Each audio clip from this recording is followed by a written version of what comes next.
how does it feel internally before I make a choice? Creating space between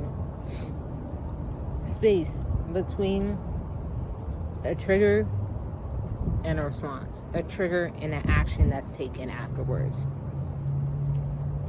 or new information, and a response and the answer.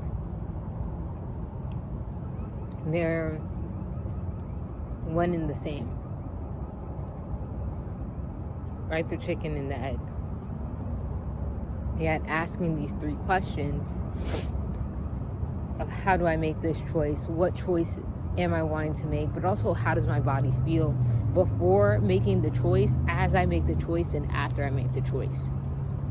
So bringing your mental and emotional progress and progression into the same conversation with your physical body's progression. So whether you're working on expanding your muscles, increasing your flexibility or mobility, or just like loving on your fascia, relaxing your muscles and tendons, clearing out your digestive system, whatever your intention is with your physical body, be mindful that whatever you're drawn to do with your physical body, you're also signaling to yourself that you may have to do that on an energetic, emotional, and spiritual level as well. They're one and the same. They're all connected, and as above, so below. So what choice are you going to make?